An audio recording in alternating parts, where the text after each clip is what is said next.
Bonjour mes amis, on va tâcher donc ce matin de terminer le deuxième chapitre. Donc pour nous remettre un petit peu dans le contexte, je rappelle qu'il y avait donc deux dangers qui guettaient l'homme.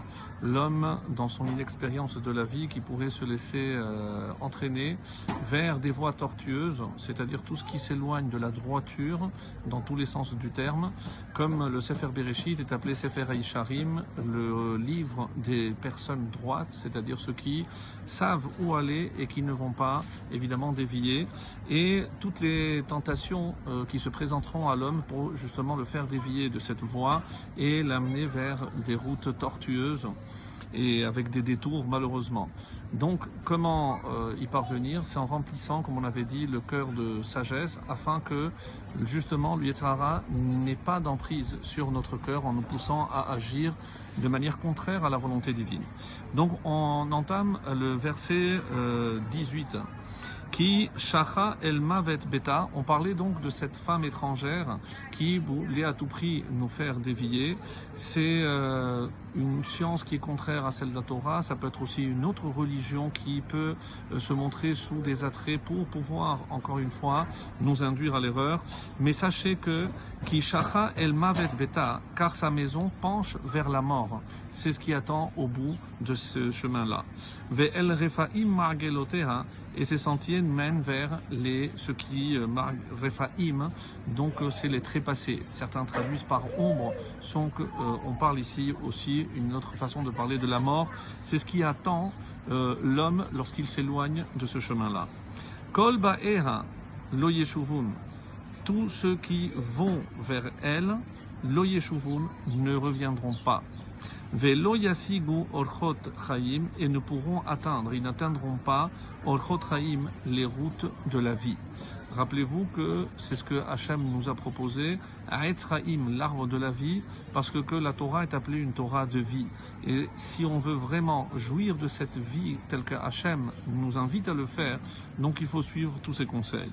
Les Mahan, et ceci, afin que Teler Bederer Tovim, que tu marches dans la voie Bederer Tovim, pas simplement du chemin qui est bien, bon, mais le chemin des gens de bien, de ceux qui veulent apporter du bien et faire du bien autour d'eux.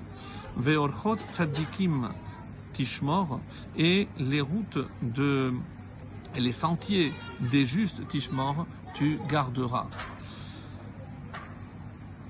Ki yesharim yishkenu aretz, car ceux qui sont droits, Yishkenu Aretz, pourront résider Eretz, donc dans la terre, dans le pays. Et comme l'explication ici nous dit, c'est justement, ça fait partie de la promesse de Dieu. Dans quelle terre? C'est dans la terre d'Israël. Parce que la terre d'Israël ne peut abriter en son sein que les Yesharim, ceux qui vont droit.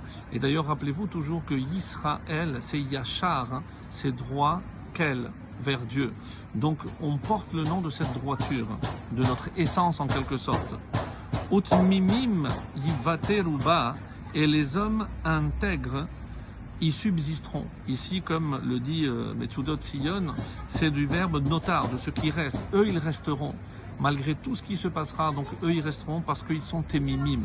Alors, le Malbim essaye de voir la différence entre Yesharim, ceux qui sont droits, et Temimim, ceux qui sont intègres. N'est-ce pas la même chose? Et il a une subtilité extraordinaire, j'ai trouvé.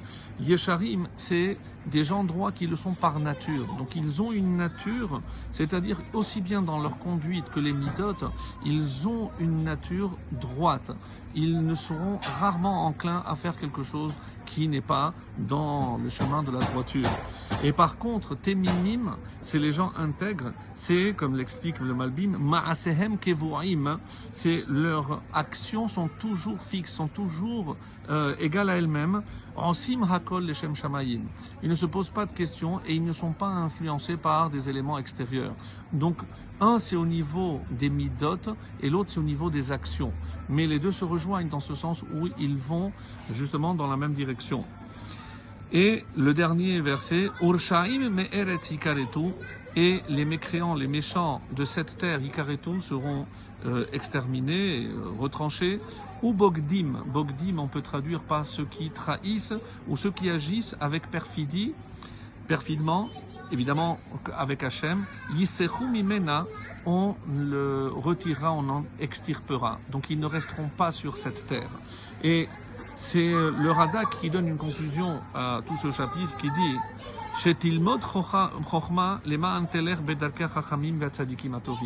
qu'est-ce qu'il nous reste à faire, mes amis? C'est d'apprendre cette sagesse, la sagesse de la Torah, pour qu'on puisse suivre justement les sentiers que nous ont tracés les Chachamim et les justes Hatzadikim, Hatovim et les gens de bien.